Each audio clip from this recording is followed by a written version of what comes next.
যারা মিলাদুন্নবী, ঈদ মিলাদুন্নবী আমাদের কিতাব কওমি অঙ্গনের সহি আকীদার কিতাবগুলোকে সামনে রেখে হাজার হাজার মানুষের সামনে ইউটিউবের সামনে বসে বলে এই যে দেখেন তাদের কিতাবে আছে নবীর আলোচনা করে, নবীর ঈদ পালন করার কথা বলছে। এই পালন করা বলতে তারা পরে ব্যাখ্যায় যায়, মানে আমি নিজেই শব্দ শুনেছি আজকে, মানে উদ্দেশ্য হলো কি করতে হবে, আলোচনা করতে হবে। তা আলোচনা করতে হবে না শুধু, বরং করা জরুরি উম্মতের জন্য। আমরাও তো সেটা বলেছি করতে হবে বলেছি না, কিন্তু তারা এখান থেকে এসে এই আলোচনা করতে হবে এইটা আমাদের সাথে মিল রেখে প্রমাণ দিয়ে পরবর্তীতে জশ্নে জুলুস করে, পরবর্তীতে ডিজে পার্টি করে, ওই যে ডেস্ক একটা বসায় আর ওই যে তাহের সারে আনে পাকিস্তান থেকে, এরপরে বাস যত নোংরামি, কেক কাটা, এরপরে আরও যা আছে নবীর ঈদ মিলাদুন্নবীর নামে জশ্নে জুলুস করে, আর আজে বাজে মন্তব্য, বিভিন্ন স্লোগান যেগুলো দেয়, অনেকগুলো স্লোগান যেগুলো সম্পূর্ণ নবীর শানে গোস্তাখি। আমাদের নবী বলেছেন আল আম্বিয়া আহইয়াউন ফি কুবুরিহিম, নবীরা সবাই কেউ কোথাও যান না। নবী বলেন ফি কুবুরিহিম, শুধু আমি নবী নয়, সমস্ত আম্বিয়া কেরাম মৃত্যু হওয়ার সাথে সাথে দাফন করার পরপরই জীবিত করে দেন আল্লাহ তাদেরকে। জীবিত হয়ে উম্মতের কাছে মিলাদ পড়ার সময়, দুরূদ শরীফ পড়ার সময় চলে যান না। নবীজি বলেন আমি সহ, শুধু আমি নয়, সমস্ত আম্বিয়া কেরাম যার যার রওজা শরীফের মধ্যে, যার যার কবর শরীফের মধ্যে, যার যার কবরের মধ্যে শায়িত থাকেন, কবরে থাকেন। এখন আপনি যদি বলেন বিশ্বনবীর আগমন, নবী কোথায় আসলো, এবং এটা বলে আপনি যে ইয়া নবী সালাম আলাইকুম বলে দাঁড়ায় যান, আপনি প্রমাণ করেন যে নবী আইসা গেছে, এখন আর বসে থাকা বেয়াদবি, কোথায় আসলো? আবার একটু পরে বসে যান, নবী চলে গেছে, ওই চোখ কোথায় যে আসলেও আপনি দাঁড়ায় গেলেন, বসে গেলেন, আবার যে নবী চলে গেছে দেখলেন কোন দিক দিয়ে? ওরা আমাদের এই কথাটা, এটা দিয়ে তারা দলিল দিবে আপনাকে, এই যে নবীর সিরাতের কথা, এই যে আলোচনা করতে আমাদের কিতাব দিয়ে দলিল দিবে, এই যে শেখুল হাদিস সাহেব রহমতুল্লাহ আলাইহির কিতাব এই তো আছে, মামুনুল হক সাহেব কেন বোঝে না? ওনার আব্বাই তো লিখছে বুখারী শরীফের মধ্যে ব্যাখ্যা গ্রন্থে বাংলা, এই যে লিখে দেয়, আমি আজকে দেখছি সালেহি কি না আব্দুল গনি সালেহি, প্রধান মুফতি যে দারুন জাত, উনি খুব দলিল দিচ্ছেন। আরে ভাই এটা তো আমরাও বলি, তুমি তো দলিলটাকে উল্টা বুঝাই দিতেছো কেন উম্মতকে? وأشهد أن لا إله إلا الله وحده لا شريك له وأشهد أن سيدنا ومولانا محمدا عبده ورسوله أما بعد فأعوذ بالله من الشيطان الرجيم بسم الله الرحمن الرحيم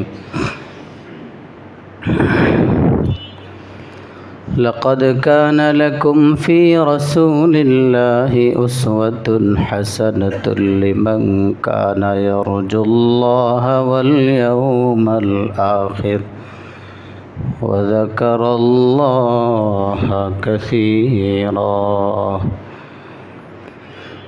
وقال رسول الله صلى الله عليه وسلم لا يؤمن أحدكم حتى يكون هواه تبعا لما جئت به أو كما قال رسول الله صلى الله عليه وسلم جزاك الله آمنت بالله صدق الله مولانا العظيم وصدق رسوله النبي الأمي الكريم ونحن على ذلك لمن الشاهدين والشاكرين والحمد لله رب العالمين সকলেই মুহাব্বতের সাথে আদবের সাথে দুরূদ ইব্রাহিম পড়ুন। আল্লাহুম্মা সাল্লি আলা মুহাম্মাদিন ওয়া আলা আলি মুহাম্মাদ কামা সাল্লাইতা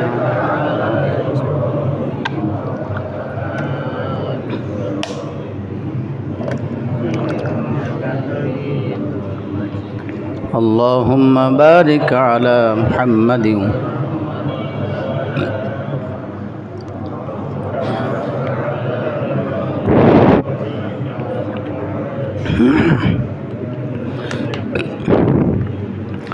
لا إله إلا الله لا إله إلا الله لا إله إلا الله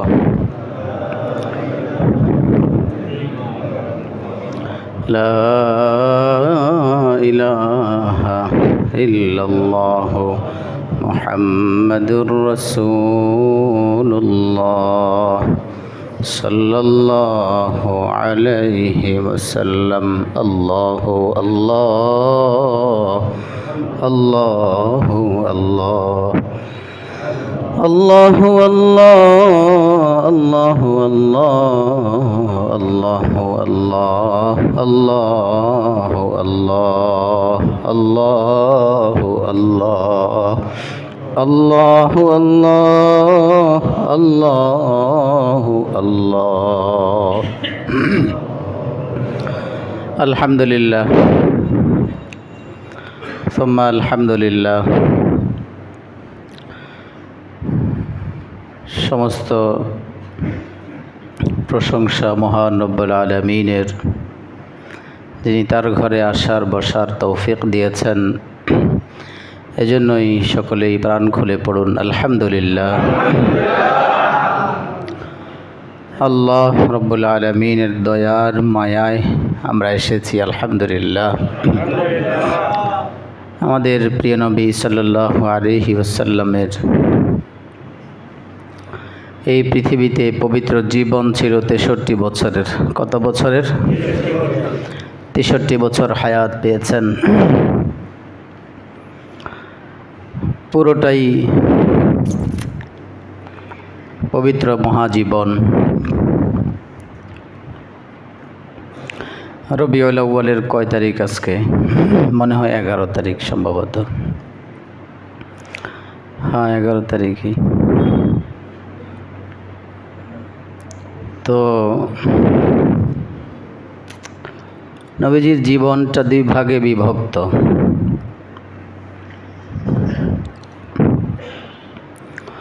এক হলো নবুয়ত প্রাপ্তির পূর্ববর্তী 40 বছর, দ্বিতীয় হলো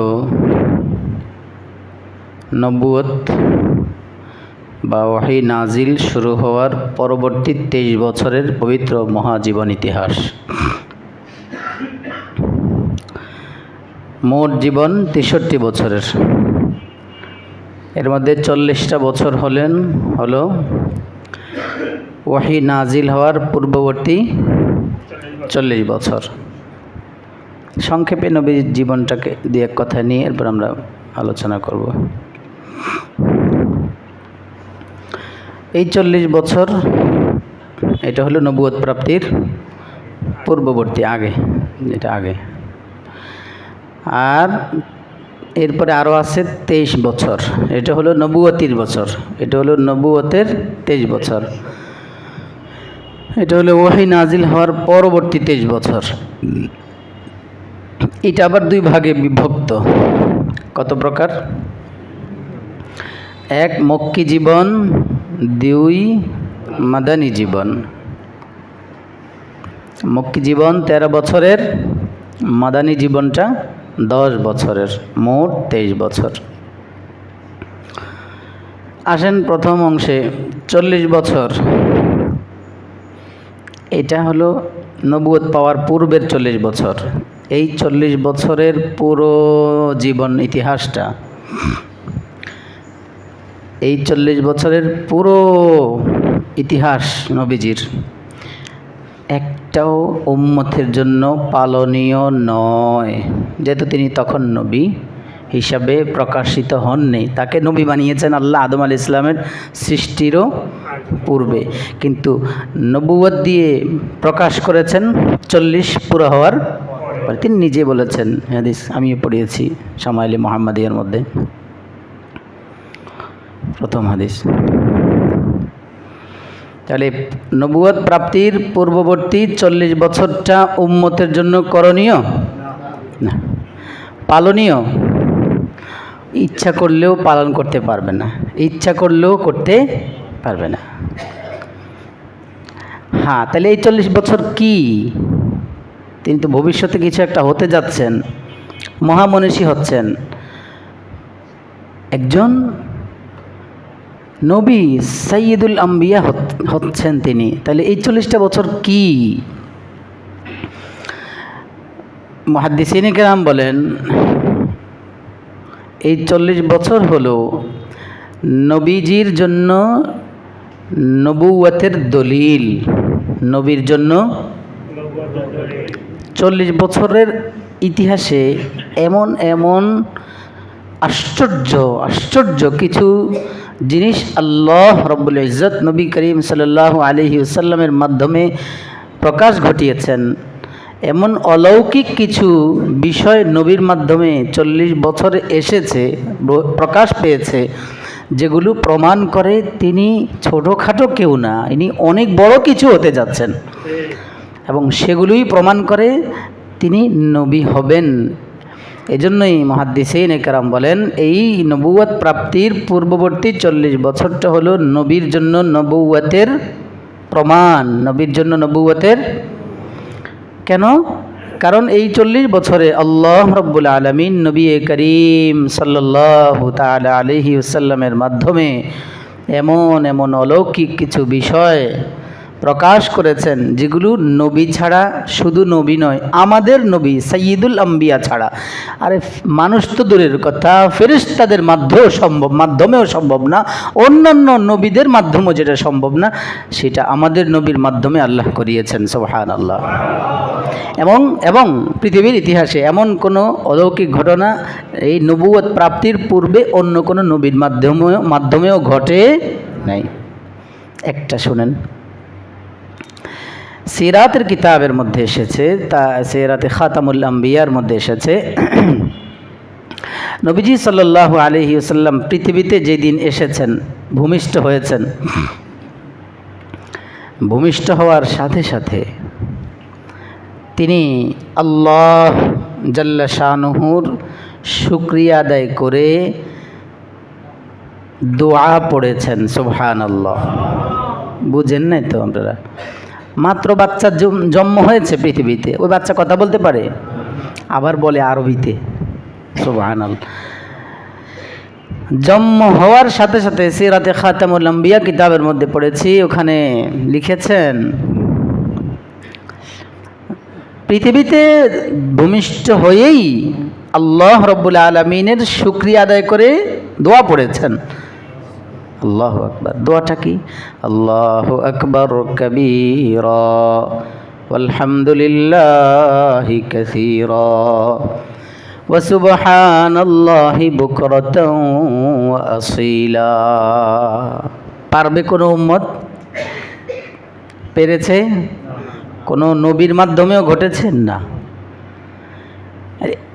এই বিষয়টা প্রমাণ করে তিনি যেমন তেমন না, ইনি অনেক বড় এক মনীষী। এই জন্য মুহাদ্দিসিনে কেরাম বলেন 40 বছর পুরো হওয়ার আগে এমন বহু ঘটনা, এগুলো সব প্রমাণ করে, এই অলৌকিক বিষয়গুলো প্রমাণ করে তিনি একজন নবী। এগুলোই বাস্তব যে তিনি নবী। এমন আরও আছে। আচ্ছা, যেমন খতনা করা অবস্থায় তিনি দুনিয়ায় এসেছেন। সিরাতে ইবনে হিশাম, হ্যাঁ, সিরাতে মুস্তাফা, আল বিদায়া ওয়ান নিহায়া সহ সিরাতের বড় বড় মুতাওয়াল কিতাব ঘাটলে আপনি দেখবেন লেখা আছে নবীজি ভূমিষ্ঠ হয়েছেনই খতনা করা অবস্থায় এবং নার কাটা অবস্থায়। কেউ কেটে দিতে হবে না। এগুলি অলৌকিক বিষয় না? কোনো উম্মতকে ইচ্ছা করলেও ভূমিষ্ঠ হতে পারবে খতনা করে, নিজে মায়ের গর্ভ থেকে খতনা করা অবস্থায়। কথা আমরা বুঝতে হবে, তাইলে আমার একটু পরে ফিনিশিং বুঝবেন, না হলে তো আপনাদেরকে আজকে মাইক দিয়ে ডাকবে। ডাকা শুরু হয়ে গেছে না সকাল থেকে? হ্যাঁ বুঝেন, আমি এইগুলো সব ফিনিশিংয়ে বুঝতে হবে। ওর আমাদের এই কথাটা এটা দিয়ে তারা দলিল দিবে আপনাকে, এই যে নবীর সিরাতের কথা এই যে আলোচনা করতো আমাদের কিতাব দিয়ে দলিল দিবে। এই যে শেখুল হাদিস সাহেব রহমতুল্লাহ আলাইহির কিতাবেই তো আছে, মামুনুল হক সাহেব কেন বুঝে না? ওনার আব্বাই তো লিখছে বুখারী শরীফের মধ্যে ব্যাখ্যা গ্রন্থে বাংলায় যে লিখে যায়, আমি আজকে দেখছি সালেহি কি না আব্দুল গনি সালেহি প্রধান মুফতি যে দারুন নাজাত, উনি খুব দলিল দিচ্ছেন। আরে ভাই এটা তো আমরাও বলি, তুমি তো দলিলটাকে উল্টা বুঝাই দিতেছো কেন উম্মতকে? আল্লাহ মাফ করে দেন। এরপরে নবীজি ভূমিষ্ঠ হওয়ার সাথে সাথে পারস্যের যারা অধিবাসী ছিল, এই পারস্যবাসীদের অগ্নিকুণ্ড, তারা আগুন পূজারী ছিল। কি পূজারী ছিল? আগুন পূজারী থাকার কারণে শত শত বছর পর্যন্ত নবীজির জন্মের এই আগুন তারা কখনোই নিভায়নি। এটা তারা তাদের মাবুদ খোদা মনে করে, উপাস্য। নবীজির জন্মেরও 1000 বছর পূর্ব পর্যন্ত এই আগুন ধারাবাহিকভাবে জ্বলে আসছে, জ্বলছে, কখনো নিভে নাই। নবীজি সিরাতের কিতাবে লেখে নবীজি ভূমিষ্ঠ হওয়ার সাথে সাথে তারপরে খোঁজ খবর নিয়েছে কি হলো, কে ভূমিষ্ঠ হয়েছে, পৃথিবীতে কি হলো। পরে তাদের জ্যোতিষীরা সংবাদ দিল যে মক্কায় অমুক ছেলের জন্ম হয়েছে। তো নবীজির জন্মের সাথে সাথে ওই আগুন যেটা 1000 বছর ধরে জ্বলছিল, সেই আগুন মুহূর্তের মধ্যে জ্বলে নিভে ছাই হয়ে গেছে। কাবা শরীফের মধ্যে তারা অনেক মূর্তির পূজা করত, কিন্তু বড় বড় 360টা মূর্তি কাবা ঘরের মধ্যে সাজায় রাখছে। সেগুলোরে তারা বড় খোদা হিসাবে কি করত? এই মূর্তিগুলো নবীজির জন্মের সাথে সাথে সবগুলো সেজদায় লুটে পড়েছে। সুবহানাল্লাহ। এবার বলুন, এই সবগুলো অলৌকিক বিষয় না? এগুলো এই জন্যই মুহাদ্দিসিনে কেরাম বলেন এগুলো সবগুলো হলো দলিল যে তিনি নবী। এখন এই যে দীর্ঘ 40 বছর জীবন ইতিহাসে এমন অলৌকিক এমন যা কিছু ঘটেছে, এগুলো সবগুলো বলেছিলাম উম্মতের জন্য করণীয় নয়, পালনীয়। করতেও পারবে না, ইচ্ছা করলে পারবেন? আপনার দ্বারা সম্ভব হয়েছে কারো এ পর্যন্ত? সম্ভব হবে না। তাহলে উম্মত কি করবে? উম্মত আলোচনা করবে। উম্মত কি করবে? নবীর এই 40 বছর না, শুধু 60-63 বছর পুরোটাই। আমি 63 বছরের 23 বছরটা আপনারা সবাই জানেন যে আলোচনা করতে হবে, কিন্তু এই 40 বছরটাও এটা উম্মত করতেও পারবে না, করণীয় নয়, পালন করতেও পারবে না, পালনীয়। তাহলে উম্মত কি করবে? তিনি তো একজন নবী, তার নবুয়তের পূর্বের সময়গুলো আমাদের জন্য কোনো কিছু না। আল্লাহু আকবার, তিনি তো বড়, তার সব কিছুই আমাদের জন্য সওয়াবের কাজ। এই জন্যই মুহাদ্দিসিনে কেরাম বলেন,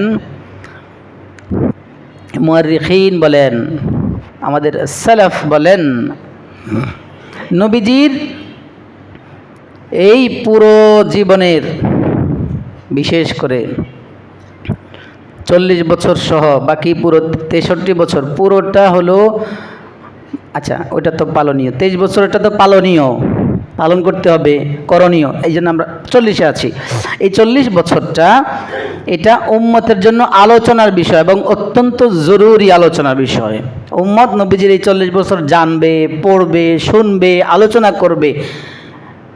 করণীয় নয়, তবে আলোচনার বিষয়। পালনীয় নয়, তবে আলোচনার বিষয়।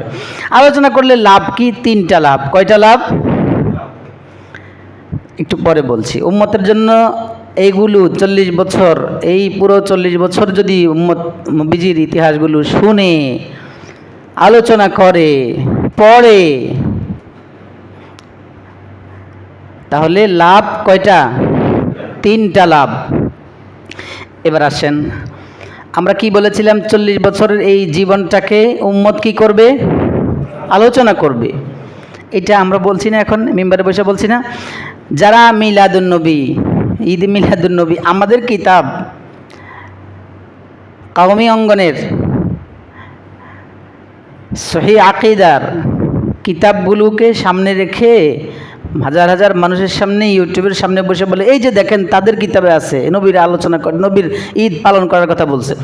এই পালন করা বলতে তারা পরে ব্যাখ্যায় যায়, মানে আমি নিজেই শব্দ শুনেছি আজকে, মানে উদ্দেশ্য হলো কি করতে হবে, আলোচনা করতে হবে। তা আলোচনা করতে হবে না শুধু, বরং করা জরুরি উম্মতের জন্য। আমরাও তো সেটা বলেছি করতে হবে বলেছি না, কিন্তু তারা এখান থেকে এসে এই আলোচনা করতে হবে এইটা আমাদের সাথে মিল রেখে প্রমাণ দিয়ে পরবর্তীতে জশ্নে জুলুস করে, পরবর্তীতে ডিজে পার্টি করে, ওই যে ডেস্ক একটা বসায় আর ওই যে তাহের সারে আনে পাকিস্তান থেকে, এরপরে বাস যত নোংরামি, কেক কাটা, এরপরে আরও যা আছে, নবীর ঈদ মিলাদুন নবীর নামে জশ্নে জুলুস করে, আর আজে বাজে মন্তব্য, বিভিন্ন স্লোগান যেগুলো দেয়, অনেকগুলো স্লোগান যেগুলো সম্পূর্ণ নবীর শানে গোস্তাখি। আমাদের নবী বলেছেন আল আম্বিয়া আহইয়াউন ফি কুবুরিহিম, নবীরা সবাই, কেউ কোথাও যান না। নবী বলেন ফি কুবুরিহিম, শুধু আমি নবী নয়, সমস্ত আম্বিয়া কেরাম মৃত্যু হওয়ার সাথে সাথে দাফন করার পরপরই জীবিত করে দেন আল্লাহ তাদেরকে। জীবিত হয়ে উম্মতের কাছে মিলাদ পড়ার সময়, দুরূদ শরীফ পড়ার সময় চলে যান না। নবীজি বলেন আমি সহ, শুধু আমি নয়, সমস্ত আম্বিয়া কেরাম যার যার রওজা শরীফের মধ্যে, যার যার কবর শরীফের মধ্যে, যার যার কবরের মধ্যে শায়িত থাকেন, কবরে থাকেন। এখন আপনি যদি বলেন বিশ্বনবীর আগমন, নবী কোথায় আসলো, এবং এটা বলে আপনি যে ইয়া নবী সালাম আলাইকুম বলে দাঁড়ায় যান, আপনি প্রমাণ করেন যে নবী আইসা গেছে, এখন আর বসে থাকা বেয়াদবি, কোথায় আসলো? আবার একটু পরে বসে যান, নবী চলে গেছে, ওই চোখ কোথায় যে আসলেও আপনি দাঁড়ায় গেলেন, বসে গেলেন, আবার যে নবী চলে গেছে দেখলেন কোন দিক দিয়া? তো প্রিয় ভাই, আমি বলেছিলাম আমাদের নবীজির এই 40 বছর, এটা আমরাও তো বলি যে হ্যাঁ আলোচনার বিষয়, আলোচনা করেন, সওয়াব, লাভ, ফায়দা। 1 নম্বর লাভ, নবীজি সাল্লাল্লাহু আলাইহি ওয়াসাল্লামের এই 40 বছর নয়, বরং জীবন ইতিহাসের 63 বছরের জীবন ইতিহাসের যে কোনো একটা অংশের আলোচনা করার দ্বারা উম্মতের লাভ কয়টা? 3টা লাভ। 1 নম্বর লাভ হলো মুমিনের ঈমান তাজা হয়। মুমিনের, নবীজির জীবনের যে কোনো একটা দিকের, এই যে এতক্ষণ আলোচনা শুনলেন যে নার কাটা অবস্থায় তিনি দুনিয়া এসেছেন, ভূমিষ্ঠ হয়েছেন খতনা করা অবস্থায়, ভূমিষ্ঠ হয়েই তিনি দোয়া পড়েছেন, এগুলো পড়ার দ্বারা আপনার ভিতরে নাড়াচাড়া দিয়েছেন, আরে কত বড় মনীষী তিনি, কথা বলেন? আচ্ছা, তাও বুঝেন না, একটা হাদিস থেকে একটা ঘটনা শোনাই দিই।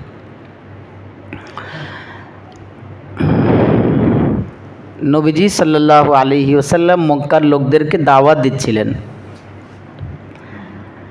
দাওয়াতি কাজ করতে গিয়ে তিনি রক্তাক্ত হয়েছেন, তারা আঘাত করেছে, নবীজির সাথে বেয়াদবি করেছে, এমন বহু ঘটনা জানেন তো আপনারা। একদিনের ঘটনা, মক্কার লোকদেরকে দাওয়াত দিচ্ছিলেন, এমন সময় জনৈক কাফের মক্কার নবীজির সাথে অনেক দুরাচরণ করেছে, আঘাত করেছে, যার কারণে তিনি রক্তাক্ত হয়েছেন। আল্লাহ রব্বুল আলামিন উপর থেকে তিনি দেখে আর সহ্য করেননি। তার মাহবুব মন খারাপ, হাজিনুন, মনটা খুব বিষণ্ণ, খুব খারাপ করে নিয়ে বসে আছেন। হজরতে জিবরিল আলাইহিস সালাতু ওয়াস সালামকে পাঠালেন, জিবরিল, আমার হাবিবের মন খারাপ, যাও খবর নেও কেন তিনি মন খারাপ করে বসে আছেন। তিনি জানেন কি জানেন না, কিন্তু তারপরে দুনিয়ার নিজাম, যেমন দুনিয়ার যে নিয়ম, ওই দুনিয়ার যেহেতু বিষয়টা দুনিয়া, এই জন্য দুনিয়ার বিষয়, দুনিয়ার নিজাম অনুযায়ী তিনি পরিচালনা করছেন উপর থেকে, সব পারেন তো উপর থেকেই, মুহূর্তের মধ্যে ওইটারে মোসরায় দিলেই তো শেষ। জিবরাইল আলাইহিস সালাতু ওয়াস সালাম আসলেন, এসে বললেন, মুহাম্মদুর রাসূলুল্লাহ সাল্লাল্লাহু আলাইহি ওয়াসাল্লাম, আপনার মন খারাপ কেন? আপনার মনটা কেন খারাপ? তখন রাসূলুল্লাহ সাল্লাল্লাহু আলাইহি ওয়াসাল্লাম বলেছেন, ফালু বিহা উলাই ওয়া ফালু বিহা উলাই ওয়া ফালু। ও জিবরাইল, মক্কার এই দুর্বৃত্তরা, আমি ওদেরকে আল্লাহ রব্বুল আলামিনের তাওহীদের দাওয়াত দিচ্ছিলাম, ঈমানের দাওয়াত দিচ্ছিলাম, আল্লাহ এক, আমি আল্লাহর রসুল এই বিষয়টা তাদের সামনে পেশ করতেছিলাম, তারা না বুঝে আমার উপর একের উপর এক উপর্যুপরি আমার উপর আক্রমণ চালালো, আমাকে রক্তাক্ত করেছে, আমার শরীরটা পুরো রক্তাক্ত হয়ে গেছে দেখেন। এই জন্য আমার মনটা খারাপ। আরে ওদের ভালোর জন্য বললাম, ওরা বুঝে না, ওরা না বোঝার কারণে আমার সাথে আক্রমণ, আমার সাথে দুরাচরণ।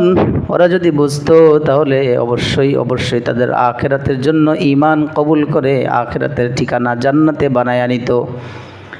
হযরত জিবরাইল আলাইহিস সালাতু ওয়াস সালাম বললেন, আতুহিব্বু আন নুরিয়াকা আয়াতান ইয়া রাসূলুল্লাহ, ইয়া রাসূলুল্লাহ আতুহিব্বু আন উরিয়াকা আয়াতান। সান্ত্বনা বাণী দেওয়ার জন্য এবার জিবরিল বলেন, ইয়া রাসূলুল্লাহ, আপনি যদি চান আমি আপনাকে এই মুহূর্তে আল্লাহ রাব্বুল আলামিনের পক্ষ থেকে একটা নিদর্শন দেখাবো, যেই নিদর্শনটা দেখলে আপনার মনটা তুষ্ট হয়ে যাবে, সন্তুষ্ট হয়ে যাবেন, আপনি সব ভুলে যাবেন। আপনি কি চান আমি আপনাকে আল্লাহ প্রদত্ত একটা নিদর্শন দেখাই? রাসূল আরবি সাল্লাল্লাহু আলাইহি ওয়াসাল্লাম বললেন, নাম আরিনি ইয়া জিবরিল।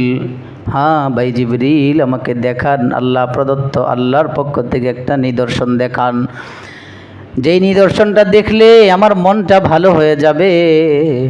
জিবরিল বললেন, ইয়া রাসূলুল্লাহ, ওই যে মিন ওয়ারাইল ওয়াদি, উপত্যকার একেবারে শেষ প্রান্তে ওই যে দেখা যায় একটা খেজুর গাছ, দেখেননি ইয়া রাসূলুল্লাহ? হ্যাঁ দেখেছি, ওটাকে ডাক দেন।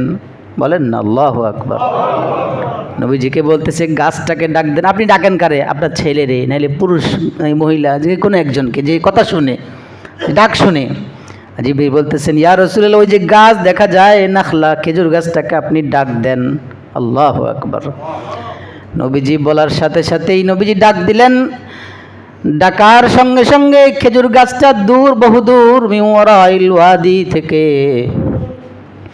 মাটি চিরে চিরে নবীজির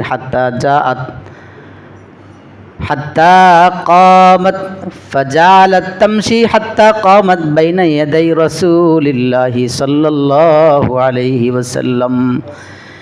খেজুর গাছটাকে নবীজি ডাকলেন, এই খেজুর গাছ আসো, আমার কাছে আসো। ডাকার সঙ্গে সঙ্গে মাটি চিরে চিরে নবীজির সামনে এসে দাঁড়ায় গেছেন। সুবহানাল্লাহ। আবার নবীজিকে জিবরিল বললেন, কিলা লাহু ফালইয়ারজি, আপনি বলুন গাছটা যেন আবার আপন জায়গায় চলে যায়। নবী করিম বললেন, যাও, আবার আপন জায়গায় চলে যাও। বলার সঙ্গে সঙ্গে গাছ আপন জায়গায় গিয়ে দাঁড়িয়ে গেছে। কেন বলছেন সুবহানাল্লাহ? ভিতরের ঈমান এটা নড়াচড়া দিয়েছে। নবীজির এটা কি নবুয়ত? হ্যাঁ, নবুয়তের পরে। তো এই যে নবীজির এই জীবন ইতিহাসের একটা ঘটনা শুনলেন, আমার নবীর এত শান, এত মহান মর্যাদা, এত বড় তিনি, যে গাছের ডাকলে গাছ তার কথা শুনে, গাছ ডাক দিয়েছেন, চলে আসছে এখানে। এই যে ভিতরের ঈমানটা নড়াচড়া দিয়েছে কিনা, এই ঈমান আরেকটু বাড়লো, তাজা হলো। এই জন্য এই মুহাদ্দিসিনে কারাম বলেন, জীবন ইতিহাসের ওই যে আগেরগুলো তো শুনছেন, আর আইসাই তিনি সুবহানাল্লাহ আল্লাহর শুকরিয়া আদায় করছেন, তিনি খতনা করা অবস্থা আসেন, তখনই তো আপনার আরে আল্লাহ। এখন যখন এই ঘটনা শুনলেন, তা আপনার ভিতরে নড়াচড়া দিয়েছে কি দেয় নাই? এটাই হলো নবীর জীবনের যে কোনো একটা দিক নিয়ে শোনেন, ভিতর তাজা হবে, ভিতরটা নড়াচড়া দিবে। এই জন্য মুহাদ্দিসিনে কেরাম বলেন, নবীজির জীবন ইতিহাসের যে কোনো একটা অংশের আলোচনা উম্মত করার মাধ্যমে উম্মতের জন্য এক নম্বর ফায়দা হলো ঈমান তাজা হয়। কি ভাই? ঈমান তাজা হয়, ঈমান তাজা হয়। এজন্য নবীজির জীবন ইতিহাসের যে কোনো দিক নিয়ে আমরা যখনই সুযোগ পাই কিছু সময় পড়ব, ইনশাল্লাহ ঈমান তাজা হবে। যে কোনো একটা অংশ নিয়ে আপনি পড়েন। আল বিদায়া ওয়ান নিহায়া এত বড় কিতাব যদি পারেন, দরকার নাই। আর এখানে আমাদের এখানে সিরাতে মুস্তাফা আছে, নবী রহমত আছে, যে কোনো একটা অংশ নেন, নিয়ে একটু পড়েন। সিরাতের মাস চলছে, অনেকগুলো কিতাব অনেক টাকা দিয়ে এখানে, এই যে এখানে আছে, এই পাশে রাখা হয়েছে এখন। তা আপনারা যদি আসর থেকে মাগরিবের সময় একটু আসেন আগে, বা অন্য সময় যখন আপনার সুযোগ হয়, একটু এসে একটা পৃষ্ঠা আমার নবীর শান পড়েন। আমার নবী এত বড়, আমি এত বড় নবীর উম্মত, আমার কপাল এত খোশ কপাল, আল্লাহর পরে যার অবস্থান আমি তার উম্মত। তখন আপনার ভেতরে আপনাকে মনে হবে যে আলহামদুলিল্লাহ, আমি একজন বড় নবীর উম্মত হয়েছি আলহামদুলিল্লাহ। আলহামদুলিল্লাহ আলা কুল্লি হাল। দ্বিতীয় লাভ, উম্মত নবীজির জীবন ইতিহাসে যে কোনো একটা অংশের আলোচনা করার দ্বারা, শুধু আমি উম্মত বলবো না, নবীজির জীবন ইতিহাসের যে কোনো একটা অংশের আলোচনা করার দ্বারা বেঈমান কাফের, বেদিন, বেঈমান কাফের যদি নিরপেক্ষভাবে, একেবারেই নিরপেক্ষ বিবেক বিবেচনা নিয়ে যদি নবীজির জীবন ইতিহাসের কোনো একটা অংশের আলোচনা শুনে, তাহলে নিরপেক্ষ বিবেক তাকে, এই নিরপেক্ষ দিমাগ বিবেক তাকে বাধ্য করবে নবীর উপর ঈমান আনতে। এমন ঘটনা বহু আপনারা জানেন। আমি হাদিসের পাতা থেকে একটা শোনাই। নবীজি সাল্লাল্লাহু আলাইহি ওয়াসাল্লামের কাছে এক গ্রাম্য বেদুইন সাহাবী আসছেন। আয়েশা বলে, আপনি যে বলেন আপনি নবী, আপনি এই যে কত কিছু নতুন নতুন কথা বলেন, এগুলো হক আমরা বুঝবো কিভাবে? আপনি যে নবী দাবি করেন এটার প্রমাণ কি? বিমা আরিফু আন্নাকা নাবিয়্যুন, আপনি যে নবী এটা তো প্রমাণ লাগবে, তো প্রমাণ দেন। আল্লাহু আকবার।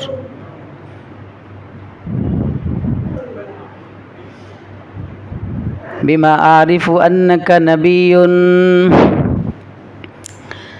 جاء أعرابي إلى رسول الله صلى الله عليه وسلم فقال بما أعرف أنك نبي يا رسول الله, আপনি যে নবী, আপনার নবুয়তের প্রমাণ কি? আমি কি দেখে বুঝবো আপনি নবী? নবীজি বললেন, খেজুর গাছে ফল ঝুলে আছে দেখতেছ? হ্যাঁ দেখি। পুরা থোকনাটা যদি আমি বললে ওখান থেকে নিজে নিজে নিচে নামে। আপনি কি কয় দেন নবীজি? আল্লাহু আকবার। খেজুর গাছের কাদি যে দেখতেছ না, এটা কাদি বলে না, থোকনা, এটা যদি ওখান থেকে নিজে নিজে নামে, নাইমা আবার আমার সামনে এসে দাঁড়ায় যায়, আর দাঁড়ায়া সাক্ষ্য দেয় আমি নবী, তোমার জন্য কি আরো বড় প্রমাণ লাগবে? এতটুকু প্রমাণ যদি আমি দেখাই, তুমি কি নবী হিসাবে আমাকে বিশ্বাস করবা? বলেছিলাম, বেদিন কাফের যদি নিরপেক্ষভাবে আমার নবীকে শুনে, আমার নবীকে জানে, আমার নবীকে আলোচনা করে, তাহলে নিরপেক্ষ বিবেক তাকে বাধ্য করবে ঈমান আনতে। বলেছিলাম না? দ্বিতীয় ফায়দা, বেদিন কাফেরও নবীর জীবন শুনলে ঈমান আনতে বাধ্য হয়। কয় আপনার নবুয়তের প্রমাণ দেন। বিমা আরিফু আন্নাকা নাবিয়্যুন। নবীজি বললেন, আচ্ছা ঠিক আছে। ইনদাউতু হাদাল ইযকা মিন হাযিহিন নাখলা, ইনদাউতু হাদাল ইযকা মিন হাযিহিন নাখলা, ওই যে খেজুর গাছের কাদিটা দেখা যায়, ওইটা যদি আমি ডাকি আর ওইটা এসে আমার সামনে হাজির হয়ে যায়, আতাশহাদু আন্নী রাসূলুল্লাহ, আতাশহাদু আন্নী রাসূলুল্লাহ, ইনদাউতু হাযাল ইযকা, ইনদাউতু হাযাল ইযকা, খেজুর গাছের কাদিটা যদি ডাকি আর ওইটা ওখান থেকে আইসা সোজা নিচে নাইমা, কেউ তাকে পারলো না, কেউ তাকে কাটলো না, নিজে নিজে তকনা থেকে ছুটে এসে আমার সামনে আইসা দাঁড়ায়া যায়, আতাশহাদু আন্নী রাসূলুল্লাহ, তুমি কি সাক্ষ্য দিবা আমি আল্লাহর রাসূল? এটা তোমার জন্য প্রমাণের জন্য যথেষ্ট কিনা? আচ্ছা দেখান আগে, বড় কথা তো বললেন, দেখায় দেন আগে। হ্যাঁ, নবীজি চিনে নাই তো, এই জন্য এখনো কয় দেখায় দেন। এতটুকু যে বলতে পারে তার ভিতরে সাহস আছে দেখি তো বলতে পারে, ঠিক না? আমি পারবো ইনশাআল্লাহ। ঠিক আছে দেখান দেই। এবার নবীজি ডাকলেন, আসো। খেজুর গাছের কাদিকে ইশারা করে বললেন, আসো। আল্লাহু আকবার। ডাকতে দেরি, আল্লাহু আকবার। ফাজালা ইয়ামশি মিনান নাখলা হাত্তা সাকাতা ইলা নবী সাল্লাল্লাহু আলাইহি ওয়াসাল্লাম। নবীজি খেজুর গাছের কাদিটাকে ইশারা করার বলার সাথে সাথে ফাজালা ইয়ানজিলু, ফাজালাত ইয়ানজিলু, ফাজালা ইয়ানজিলু, গাছের থেকে খেজুর গাছের কাদিটা নিজে নিজে নামলো, হাত্তা সাকাতা ইলা নবী সাল্লাল্লাহু আলাইহি ওয়াসাল্লাম, নবীজির সামনে এসে হাজির। সুবহানাল্লাহ। হাজির হয়ে যায় আল্লাহ নবীর নবুয়তের সাক্ষ্যর জন্য যথেষ্ট। এবার ওই লোক আসছে তো, যদি হক হয় মেনে নিব, না হক হয় বাস প্রত্যাখ্যান করে চলে আসব। বিবেক বিবেচনা এটাকে নিরপেক্ষভাবে নিয়ে আসছে। আমার বাপ দাদা করছে এই জন্য আমি এটা করতেই হবে, এটা হক হোক আর না হোক এই মেজাজ নিয়ে আসে নাই। বর্তমান যারা আমাদের অমুসলিম ভাইয়েরা আছেন তাদেরকে দাওয়া দিলে তারা প্রথমেই কথাটাই বলে, ঠিক আছে আপনাদেরটা হোক, কিন্তু আমাদের বাপ দাদার ধর্ম আমরা ছাড়তে পারবো না।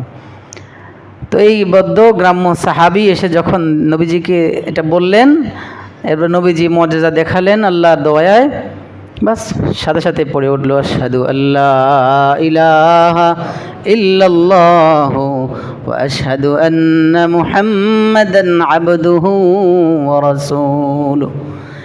ইয়া রাসূলুল্লাহ, সাক্ষ্য দিচ্ছি আর প্রমাণ লাগবে না, আমি নিরপেক্ষ মেজাজ নিয়ে এসেছি। যদি আপনি হক হন আপনার হাতে হাত দিয়ে ঈমান ও ইসলামের কালিমা পড়ে জান্নাতের মালিক হয়ে যাব। হাত দিলেন আর পড়লেন না আশহাদু আল্লাহ ইলাহা ইল্লাল্লাহু ওয়া আশহাদু আন্না মুহাম্মাদান আবদুহু ওয়া রাসূলুহু। ঈমান এনে ফেললেন। লাভ না লস? 2 নম্বর লাভ ছিল, বেদিন কাফেররাও ঈমান আনতে বাধ্য হয় যদি ঈমান আনার জন্যই আসে, যদি হক বোঝার জন্যই আসে, যদি নিরপেক্ষ দিমাগ নিয়ে আসে। আমার নবীর জীবনের যে কোনো একটা অংশ নিয়ে বেদিন কাফেররাও যদি শুনে ঈমান আনার জন্য তার এই মেজাজ তাকে বলবে তিনি হক, তিনি না হক কোনো নবী হন নাই। তিনি সত্যি নবী, তিনি আস-সাদিকুল মাসদুক।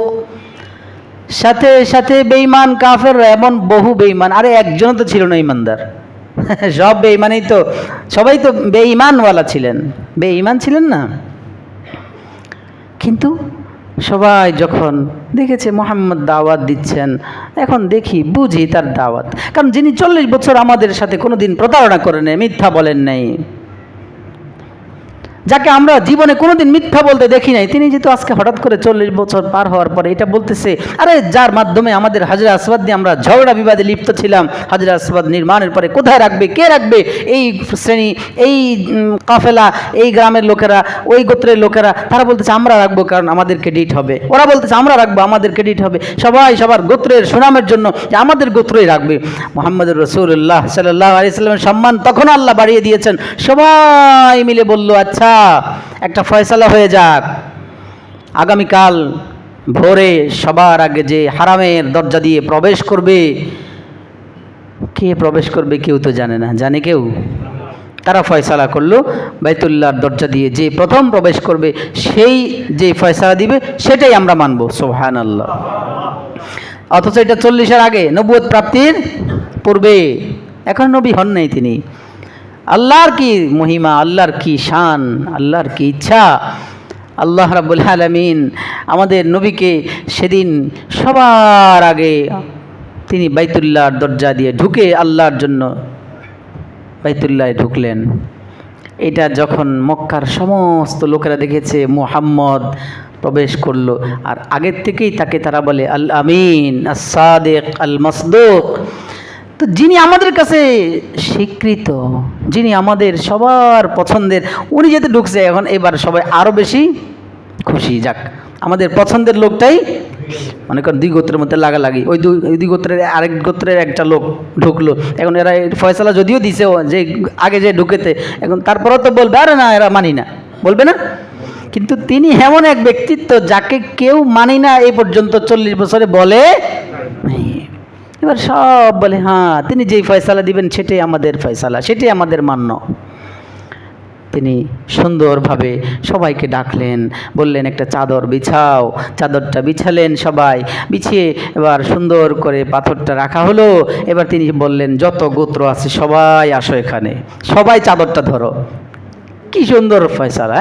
যদি পাথর ধরতো সবাই কি ধরা সম্ভব হতো? বাস পাথরের হাত কাউই দেওয়াই নেই। বলে চাদরে রাখো, চাদরটা ধরো, সবাই মিলে বাস চাদর নিয়ে এসে ওখানে কাছে নিয়ে গিয়ে রাখা, কাছে ওঠার উপর পর্যন্ত, যেখানে রাখার জায়গা উপর পর্যন্ত, এবার তিনি নিজ হাত মোবারক দিয়ে ধরে আস্তে করে লাগিয়ে দিলেন। সুবহানাল্লাহ। এমন এক ব্যক্তিত্ব তিনি, বাস সবাই মেনে নিলেন। তাহলে এই জন্যই এই সব কিছু যারা দেখেছেন আগের থেকে, নবুয়ত প্রকাশের আগের থেকে, তারা যখনই শুনেছে মুহাম্মদ রাসূলুল্লাহ এক আল্লাহর দাওয়াত দিচ্ছে, বাস কেউ কেউ অনেকেই দ্বিধা ছাড়াই প্রথম দিকেই ঈমান এনেছেন। তেমন ঘটনা বুড়ি বুড়ি। নবীজি সাল্লাল্লাহু আলাইহি ওয়াসাল্লামের জীবন ইতিহাসের যে কোনো একটা অংশ নিয়ে আলোচনা করলে 1 নম্বর লাভ হলো ঈমান। 2 নম্বর, বেঈমান কাফেররাও যদি শুনে আলোচনা করে, শুনে দেখে, তারাও ঈমান আনতে পারত। শর্ত হইল হক না হক এটা বোঝার জন্যই যদি আসে, শুনে। তৃতীয় লাভ হলো আমাদের নবীজি সাল্লাল্লাহু আলাইহি ওয়াসাল্লামের জীবনের যে কোনো একটা অংশ নিয়ে আলোচনা করলে আপনি নফল বন্দেগীর সওয়াব পাবেন। রাতে তাহাজ্জুদ পড়ছেন, নফলের সওয়াব। কোরআনে পাকের তেলাওয়াত করছেন, নফলের সওয়াব। তাসবিহাতের আমল করছেন, নফল বন্দেগী করার সওয়াব। আপনি নবীজির যে কোনো একটা অংশ নিয়ে আলোচনা করেন, তো এমন নফল বন্দেগী করার সওয়াব আপনার আমলনামায় লিখবে ফেরেশতারা। বাস এবার আপনি আপনার নবীজির সাল্লাল্লাহু আলাইহি ওয়াসাল্লামের পোশাক নিয়ে আলোচনা করেন, নফল বন্দেগী করার সওয়াব। ঘুম নিয়ে আলোচনা করেন, নফল বন্দেগী করার সওয়াব। তার খাবার নিয়ে আলোচনা করেন, তো নফল বন্দেগী করার সওয়াব। তার গোসল নিয়ে আলোচনা করেন, তো নফলবন্দি করার সওয়াব। এমনকি তার পেশাব আর পায়খানা নিয়েও যদি আলোচনা করে কোনো উম্মত, তার জন্য নফলবন্দি করার সওয়াব আল্লাহ লিখতেই থাকেন ফেরেশতাদের মাধ্যমে। সুবহানাল্লাহ, আল্লাহু আকবার। ও প্রিয় ভাই, এত বড় নবী, এত বড় নবীর উম্মত, আলহামদুলিল্লাহ। এই নবীর আদর্শ আছে না নাই? লাকাদ কানা লাকুম ফি রাসূলিল্লাহি উসওয়াতুন হাসানাহ। কার জন্য? লিমান কানা ইয়ারজুল্লাহ ওয়াল ইয়াউমাল আখির ওয়া যাকারাল্লাহ কাসীরা। আল্লাহ বলেন, যারা আল্লাহর চায়, আল্লাহর দিদার চায়, আল্লাহকে চায়, যাদের টার্গেট আখিরাত, আর যারা আল্লাহকে বেশি বেশি জিকির করে, এই সমস্ত লোকদের জন্য আমার নবী হলেন উত্তম আদর্শ। লাকাদ, নিশ্চয়ই, কানা লাকুম ফি রাসূলিল্লাহ, আমার রসুলের মধ্যে, মুহাম্মদুর রাসূলুল্লাহর মধ্যে তোমাদের জন্য উত্তম আদর্শ দিয়া তাকে আমি তোমাদের কাছে পাঠিয়েছি। বাস তোমরা আমাকে পেতে চাও, আখিরাত সুন্দর করতে চাও, তাকে মহাব্বত করো, তাকে মেনে চলো, তাকে ফলো করো, তোমাদের জীবন সুন্দর হবে। তার জীবনকে তোমাদের জীবনে আনো, তার চেহারাটাকে তোমার চেহারা বানাও, তার শরীরটাকে তোমার শরীরের, তার শরীরের মতো তোমার শরীরটাকে বানাও, তার সাজসজ্জাটাকে তোমার সাজসজ্জা বানাও, তার উঠা বসা চলা ফেরাটাকে তোমার বানাও। তাহলে তুমি সোজা আল্লাহর জান্নাতি। তোমার জন্য তিনি সুপারিশ করবেন, তোমার জন্য তিনি কাঁদেন এখনো।